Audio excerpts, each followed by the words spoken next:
Razer just updated the Raiju controller in the Raiju V3 Pro. Hopefully I'm saying that right, Raiju, I'm not too sure. So let's go and see what you get inside your box. Now, just looking over the box, you can see some of the changes right out of the gate as far as the back paddles, the TMR sticks, flipping it over the backside, you can glance at the specs right here. But anyways, popping it open, seeing what you get inside your box. Your controller does come in a nice travel case, then all your accessories are gonna be in here. I have them all in the case already, so let's go on and slap this case open and see everything we get. Now, the top of this case is almost like, I don't know if I want to say soft touch, but I don't know, it just feels really nice in the hands, and it is hard. But anyways, popping it open, here is our controller. It also comes in a white version, which the grips are black and the rest of the controller is white, which looks really hot actually. You get two replaceable thumbsticks, one dome one a little bit taller, and they tuck into the case. Really tight right there. Dongle tucks in right there. Then you have this little screwdriver, which I'll show you about that. Here's all your back paddles, which I really wish there was a slot in the case to actually put these in, as there's not, so they're just gonna be dangling around. Then you get your cable. Now, before I give you the whole look over of the controller, I wanna talk about these back paddles, as this is significantly different from what I've seen in other controllers. And you do have that grippy texture on them. They are hard plastic. This grippy texture is soft plastic. And then you see that little lip right down there where it says M4, M6, whatever button it is. And that's where this little screwdriver comes into play. You actually gotta pull that lip open there, peel that back if you can. It's actually a bit of a pain in the butt, honestly, as you see me struggling with right here. So you know what? I'm not even gonna mess with it because it is a pain. But what happens is you pull that lip back, and then you have that little screw in there. Now it is locked down in the bottom. I want to say locked, but it has a little placeholder there. So it's not just going to automatically pop out unless you screw it continuously out. And then when you screw it back in, that little rubber lip tucks over the side, so it is flush like this. Now, the stinker of that is me, when I'm changing them out, I pulled on that little rubber bit right there, and you can see it actually came out of the paddle. Now, these are little space fillers here, so you can remove whichever paddles you want. If you want to just run the two bottoms or two tops, you have these that will flush out the controller right there. But again, when I was swapping them out, the little rubber bit came out, which tucks into there, and I cannot get this thing back in. So, in my honest opinion, I am not a fan of this. As you see, it's a pain in the butt to adjust. I mean, I guess you kind of set it and forget it and that's what you use, but I like the magnetic ones where they just snap in there and you're good to go. This is annoying, and again, doesn't really work out too great. All right, so now that we talked about the back paddles, let's take a good look over the controller. Then we'll talk about the shape. I really want to focus on that. Then we'll talk about performance. But overall, just looking at the controller here, you can see it's significantly different and upgraded from the previous Raiju. Again, I already showed you the back, but as far as the core controller here, this is actually soft rubber, like grippy texture here, all the way to the backside. Really like how they brought it up to the front. Most controllers, they'll keep it on the back and not bring it up to the front. Love how that's a thing now. As far as your thumbsticks, they're swappable just like all other Razer controllers. You have the little metal ball right there. You line up the arrow, they snap down. I kind of wish they would fit on anyways, but you always got to match up that arrow there, which is a little bit of a stinker. Again, just a little finicky thing. As far as your D-pad and then your buttons over here, you got those nice tactile like mouse click buttons there. And then same on the back. Whenever you put your trigger stops back here, you just flick them over right there. You can see nice short press right there, and then you have these other buttons up top. Now over here you're going to see your mic mute button, and then this is going to be like your function button, and that's how you actually program the controller. You hold this down over here, then press whichever button or paddle you want, or up here, and then sync it to whichever button or D-pad you want. Super easy to customize. And then again on the back side, as I showed you the paddles already, which you can take them off, run whichever ones you want, whichever configuration, and then up here you have wireless and wired, and then you have PS5 and PC mode, and there's the switches for your trigger stops. So with the initial look over of this controller, you're seeing it has everything that you need for a PlayStation custom controller, but it's honestly missing a few things. Number one being on a standard PlayStation controller, those adaptive triggers, I absolutely love them. They're so immersive in a story game. Now, I've been playing a lot of Borderlands 4, and believe you me, I will turn those off playing that game because you're constantly pulling those triggers. But you don't even have the option to turn them them on or off right here. The other thing with the microphone button here, that mute is only going to work on a 3.5 wired headset when it's wired into the controller right down here on the bottom. It will not work with a wireless headset, and unlike the PlayStation controller where you can mute the microphone or hold that button down and mute your audio, you cannot do that with the Raiju V3 Pro here. It's only microphone mute if you're 3.5 into there. Bit of a stinker, but I think the biggest thing that upsets me about this controller is they took out the haptics, the vibration out of the triggers, but also out of the entire controller. So I lost all of that immersion. I know they're shooting towards like FPS and esports type of play, but we can't remove the complete fun of gaming and that immersion of gaming. We gotta have the option to turn it on or off, put it in there, and let us decide if we want it or not. But removing, again, the triggers and then core vibration, it's like, oh my gosh, we just totally dumbed it down from a stock PlayStation controller. Now, with the removal of those features and functions like you see in a standard PlayStation controller, the battery life is much improved over here, where you can get up to 24 to 36 hours, depending if you're running a headset and the volume and such like that.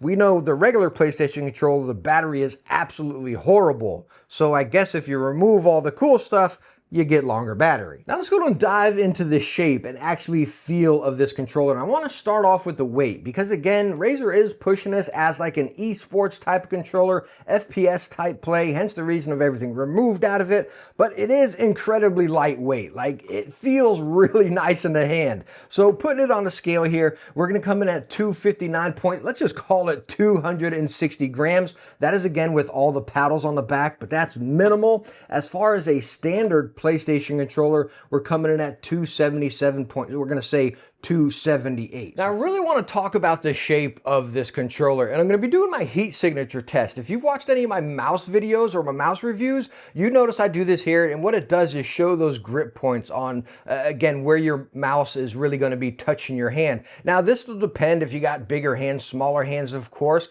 but with my initial grip of this controller, this is kind of how it was right here, and I'm going to talk more about this once I get the lights back on, but right now I just want to get some core heat transferred over from this controller. Then we're going to pull it underneath the camera, and you're going to see the hot points where I actually grip the controller. So let's pull this underneath the camera here, get my heat transferred over like I was actually gaming. We'll set it underneath there and you'll see. So again, you got that palm right out of here on the outside.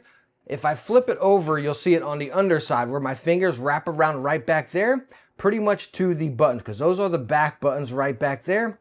And then it's going over here on the side.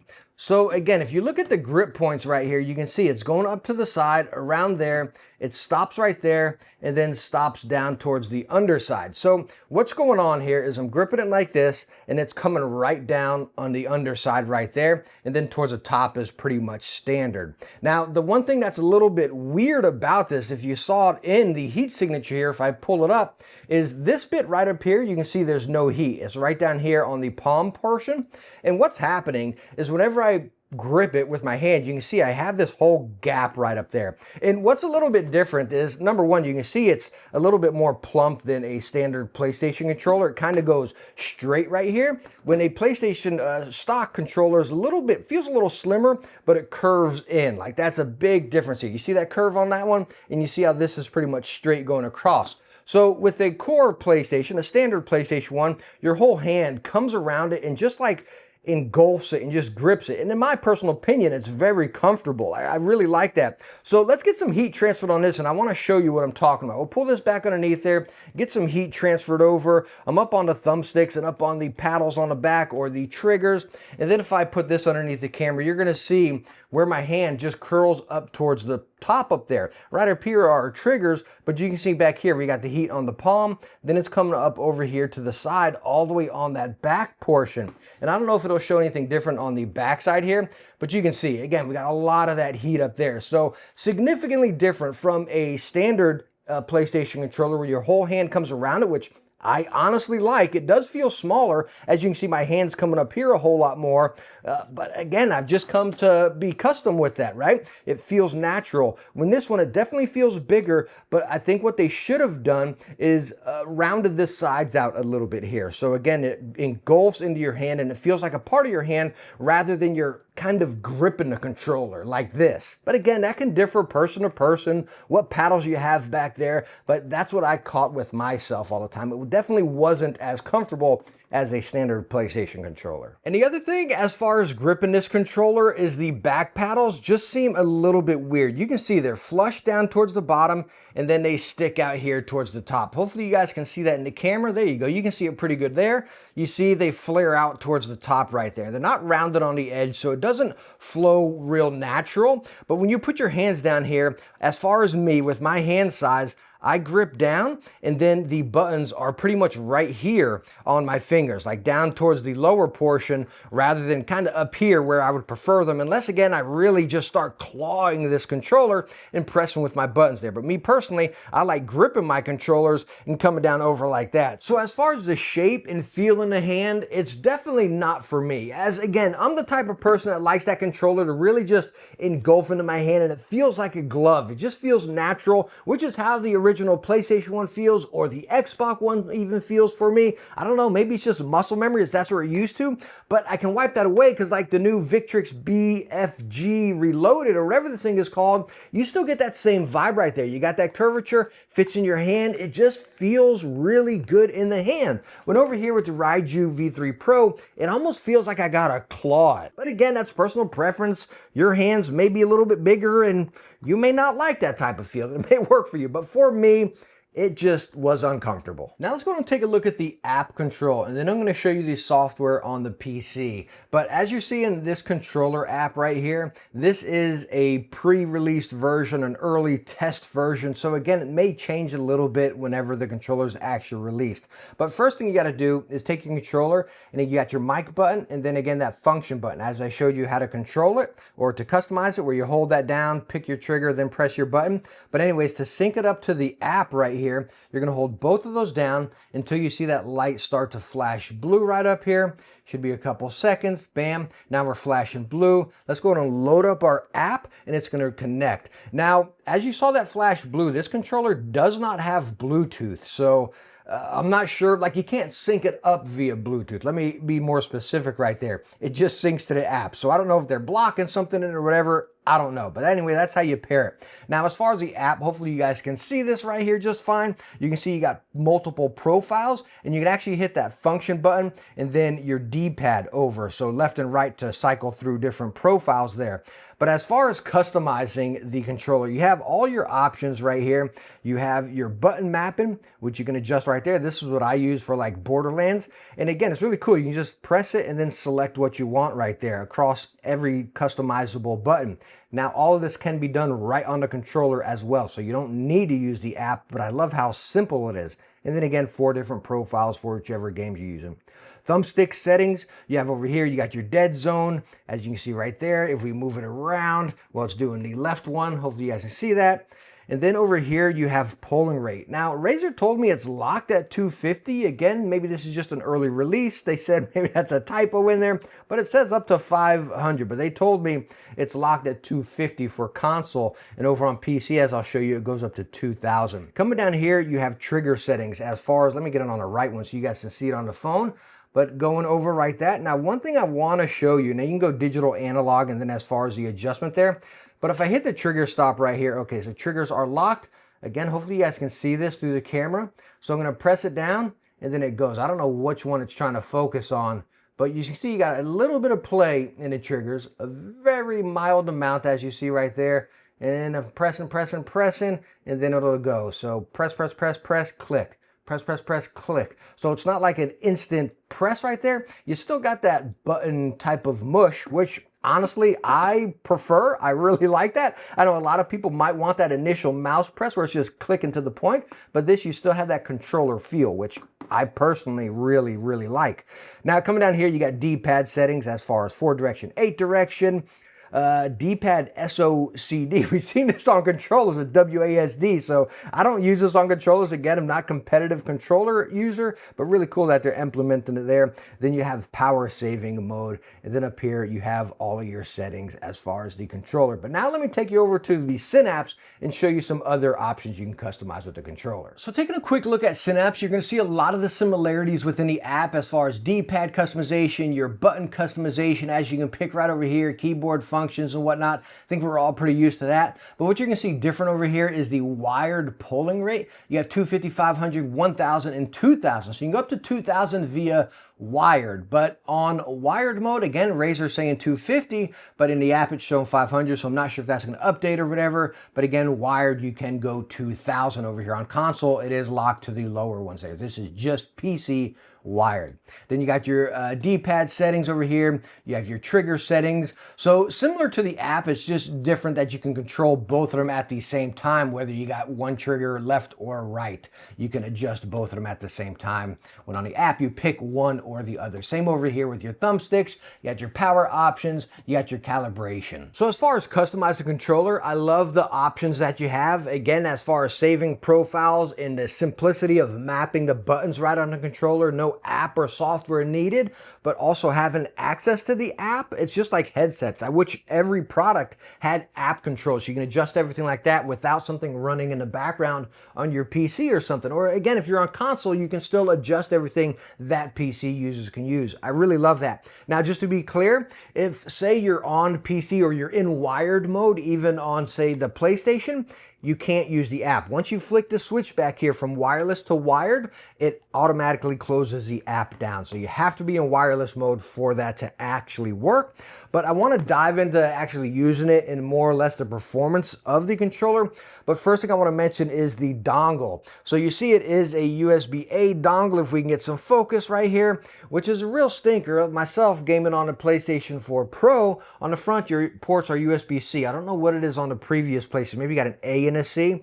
But anyways, there's no adapters with this controller. You just get your cable and then your dongle. They need to include the little C to A or A to C adapter. Razer has included these in previous products. I don't know why they didn't include it right here. Probably would have ran them 15 cents or something, maybe a quarter, but margins are margins, I guess. But I'll leave a link for these right down in the description. And this is what I use whenever I was gaming on PlayStation. I just attach this, plug it in there, and I was good to go. So now let's get to the fun part. Actually using and gaming with this controller as far as performance, and I'll probably chime in a little bit more on feel, as I think I've already talked about that enough, but I'm sure I'm going to chime in about it here. And as far as my gameplay, I'm playing on the PlayStation 5 Pro and a lot of Borderlands 4. Like, I'm playing the mess out of it. That's where my primary use was with this controller. But I'm also playing Battlefield 6, and when it comes to PC, like all of my FPS games, you all know I'm a PC gamer. I cannot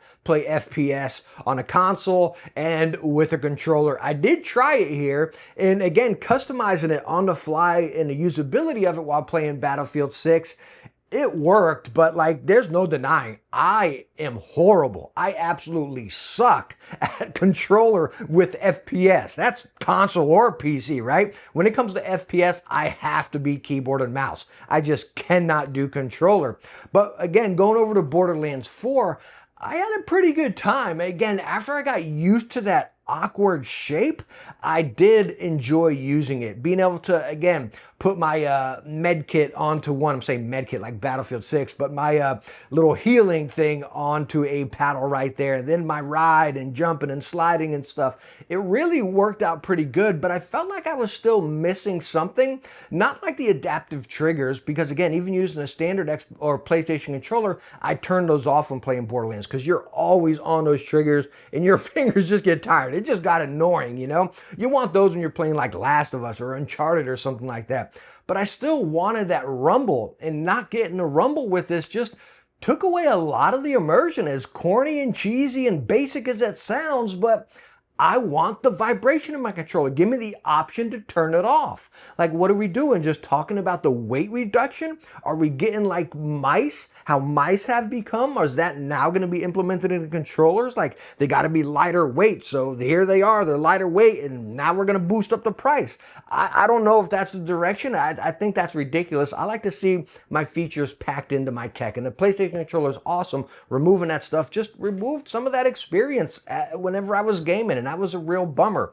I think I've gotten off track. Again, I wanted to talk about my use, my experience, and then also the performance. In the core performance, my 99% of the time I used it, it was wireless. Like, if I got a wireless product, I'm going to use it wireless. I'm not a competitive FPS player, so I don't care about that 4,000 polling rate or whatever. Not a big deal to me. I think 1,000 is perfectly fine, but even on a PlayStation, playing Borderlands, which is not competitive, but it felt perfectly fine. Never had any lags, hiccups, delays, disconnects, or controller thumbstick drift or anything like that. I mean, it was perfectly fine. Another thing, as far as performance, the controller, as far as holding the PlayStation button down, it will not turn on the console, which is a real stinker. Even if the console's in rest mode, you cannot turn the console on. So that's a big thing with a lot of custom controls that aren't PlayStation branded or their controllers. So no difference here, but again, it's just another one of those things I wish it had. And on that note, the Raiju V3 Pro is going to come in at $220. And if you stuck through this video and listened to everything I said,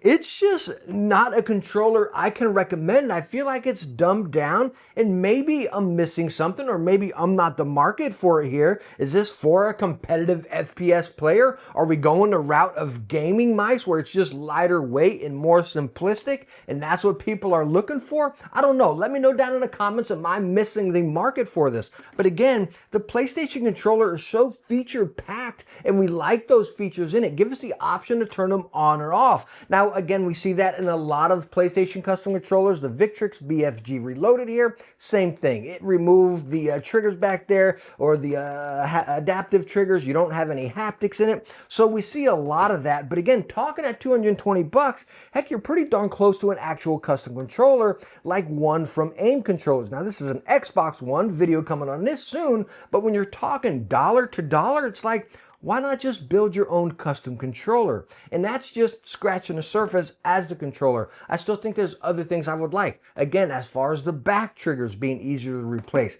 Heck, even having a dongle adapter here. Or something as simple as having a slot in the case to put my replacement paddles. There's just too many things that I want with this controller that I can't recommend it at $200. But again, please let me know down in the comments. Am I missing something here? Even though I primarily cover like PC stuff, mice and keyboards, I do cover a lot of controllers, and I use a controller just as much as I use keyboard and mouse. But is this for a certain class of controller user? Let me know down in the comments, because again, maybe I'm just missing something. But I do hope this video was able to help you out, and I hope you enjoyed it. If you did, please hit that thumbs up. Don't forget to subscribe, and I hope I catch you in the next one. Bye now.